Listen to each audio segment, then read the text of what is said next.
नमस्कार जय जगन्नाथ भाग्यलिपि टिप्स को आपण मानक स्वागत।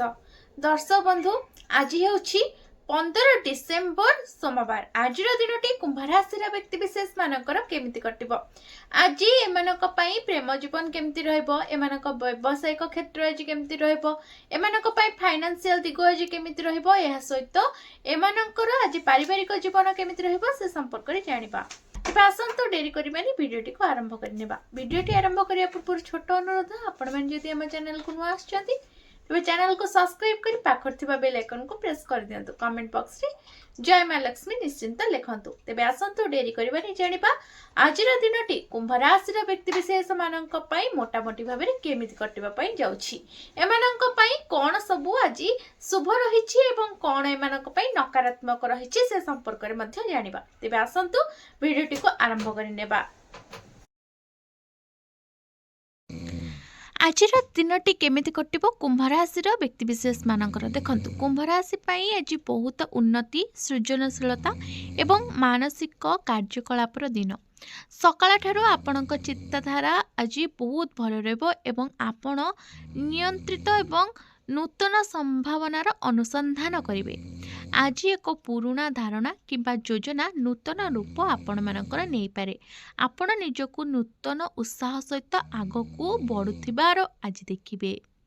आज आपणकर ध्यान एपरि जिनिस उपरि रहिबो जहाँ आपणको वृद्धि शिखिबा एवं आपणक परिचय को सुदृढ़ करिबारे सहायता करिबो।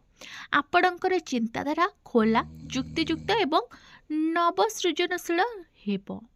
लोक माने आपणकर चिंताधारा एवं समस्या समाधान क्षमता द्वारा प्रभावित हेबे। आजिर दिन रे देखंतु, दिनर प्रथमार्धरे आपण आपणकर प्राथमिकता को संगठित करिवे। एक गुरुत्वपूर्ण निष्पत्ति को नै जे कोनोसी अशांति आज शेष होई पारे। जे सब अशांति पर पूर्वरु चालुथिले ताहा मध्य आज शेष होई पारे। आज दिन में कुंभ राशि व्यक्ति विशेष मानकर क्यारियर केमिति रहबो देखंतु। कुंभ राशि पई आज से मानक क्यारियर रे नूतन सुजोग एवं गुरुत्वपूर्ण परिवर्तनर सूचना मिलुछि। आपणकर सृजनशील चिंताधारा एवं अन्यान्य कार्यशैली आपणको अन्य मानक ठारू अलग करिवो। आज आपण जे कोनोसी काम रे नियोजित हुंतु, सेथिरे आपणक बुद्धिमत्ता एवं बुझामणा स्पष्ट भाव में दृश्यमान हेबो। जदि आपण कोनोसी प्रोजेक्ट उपरे काम करूछंती तेबे आज यह बहुत भल रहबो। आपण को एक कष्टकर परिस्थितिर समाधान खोजिबार आज सुजोग मिलिबो एवं आपण एहाकू चमत्कार भाव में हासिल करिवे। आज आपणक उपरिस्थ अधिकारी माने आपणको अधिक गुरुत्व देबे एवं आपणक परामर्श गुडी को विचार करिवे। जदि आपण व्यवसाय करूछंती तेबे आज आपण एक नूतन प्रस्ताव किंबा नूतन ग्राहकंकर संपर्क पाई पारंती। आपणकर व्यवसाय रणनीति उन्नत हेबो एवं आपण आपणकर भविष्यत पाई एक नूतन योजना विकसित करि परिबे। जो माने सहभागिता रे काम करूछंती से माने जोगाजोग उपरे ध्यान देबा उचित। आज एक गुरुत्वपूर्ण निष्पत्ति निया जाई पारे। आज कुंभ राशि व्यक्ति विशेष मानकर आर्थिक क्षेत्र केमिति रहबो देखंतु। आज आर्थिक क्षेत्र रे एक संतुलित एवं प्रगतिशील दिन हेबो। आपण आपणकर आय एवं खर्चर सठिक विश्लेषण करि परिबे।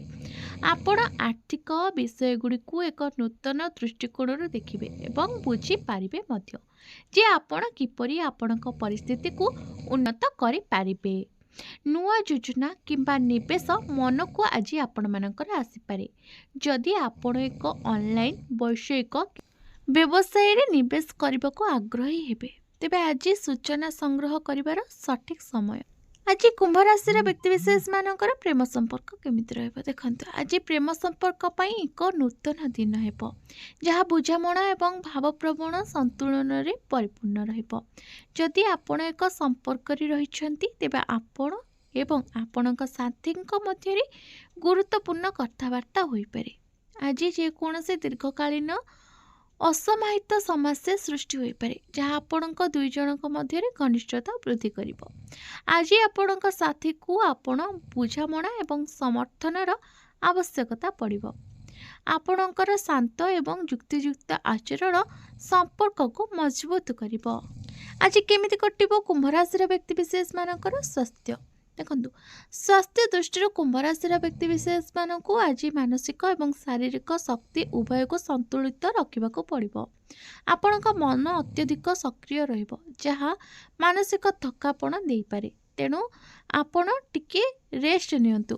ଆଜି ଆପଣଙ୍କ ଆଖିର ଚାପ ବଢ଼ିବ ଏବଂ ଆପଣଙ୍କ ବେକ କିମ୍ବା ମୁଣ୍ଡରେ ଭାରି ଅନୁଭବ ହୋଇପାରେ। ଆପଣଙ୍କର ପ୍ରଯୁକ୍ତିବିଦ୍ୟା ଉପକରଣ ବ୍ୟବହାର ସୀମିତ କରନ୍ତୁ।